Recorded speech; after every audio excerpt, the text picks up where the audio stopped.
Fala galera, Marusca aqui, bem-vindo novamente ao canal. Hoje vamos participar de uma Crit Race em Kaido, no Japão. Para quem não conhece, uma Crit Race, ou corrida de critério, é uma corrida curta e intensa, feita em circuito fechado, com várias voltas, em ritmo altíssimo do começo ao fim. É aquele tipo de prova onde cada segundo conta e o posicionamento é tudo. São 9 voltas totalizando 19 km, sem nenhuma elevação. O que para mim é ótimo, porque o meu peso se torna uma verdadeira arma nessas condições. O vento está com média de 11 km por hora, um pouco mais forte que o normal, o que pode influenciar nas retas mais longas. Antes da largada fiz um aquecimento de 30 minutos, quase um treino estruturado, 5 minutos de zona 2, a cada 3 minutos pequenos tiros de 15 segundos para ativar bem as pernas.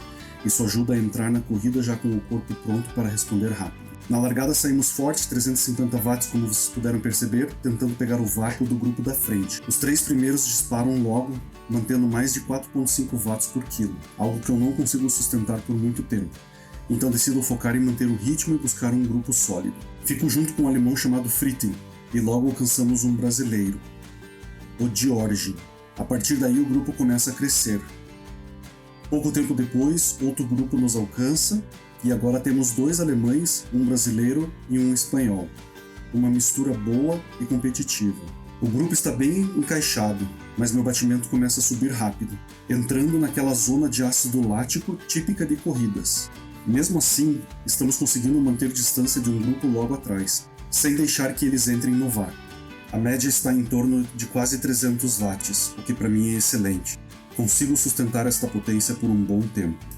O ritmo está forte, o grupo está coeso e a corrida promete ser intensa até o final.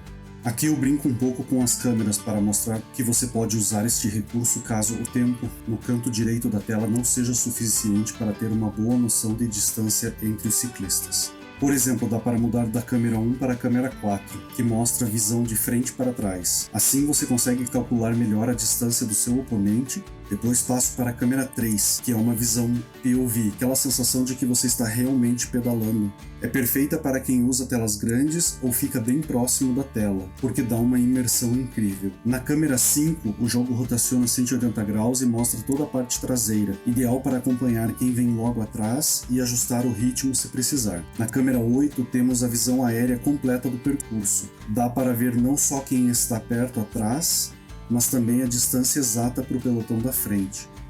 Ótimo para reagir rápido em caso de ataques. Voltando à corrida, o grupo continua revezando muito bem. Cada hora um ciclista diferente assume a frente, o que ajuda a manter o ritmo e evita que só um fique descansando o percurso todo. O trabalho em equipe aqui faz toda a diferença. A média aqui caiu um pouquinho, dos 300 para quase 290. Mostra que o pessoal já está um pouco mais cansado, mas ainda assim forçando bastante. Passado mais um tempo, estamos agora em torno de 285 watts. Ainda assim, o ritmo continua forte e o grupo segue bem encaixado. Mesmo com essa queda, começamos a alcançar os primeiros retardatários, ciclistas que largaram junto com a gente, mas não conseguiram manter o ritmo do pelotão. Isso mostra que o nosso grupo está realmente rápido e consistente.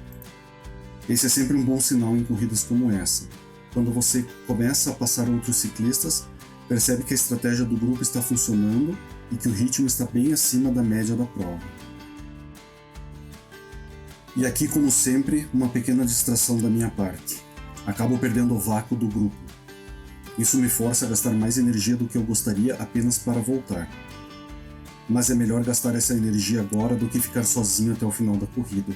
Se eu perdesse o grupo, eu teria que sustentar muito mais potência sozinho, e isso seria bem pior. Ainda assim, preciso ficar atento. Este tipo de erro não pode se repetir porque cada vez que você perde o vácuo, o custo energético é enorme. Em corridas como essa, a atenção total é fundamental.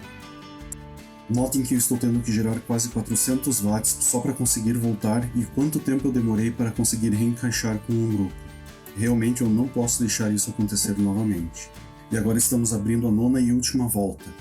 Fica agora aquela tensão de em que momento que os ataques irão começar. Por enquanto o grupo está se respeitando e todos estão mantendo o mesmo ritmo ainda usando muito vácuo um do outro. Meu batimento já está a 180 bpm, muito próximo do meu máximo. Manter este nível tão alto durante toda a corrida vai cobrar amanhã, sem dúvida. Para tentar me preparar melhor, estou mantendo a rotação do pedal elevada, próxima dos 100 RPMs. Isso me dá mais agilidade e uma reação rápida caso algum ataque aconteça.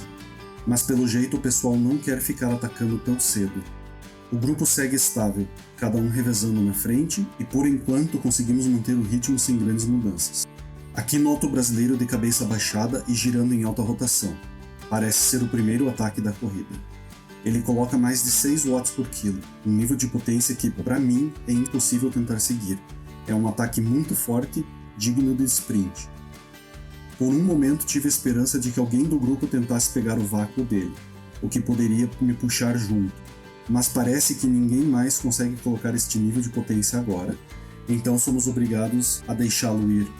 E faz parte da estratégia. Melhor manter o grupo coeso e não explodir tentando acompanhar algo fora da nossa capacidade.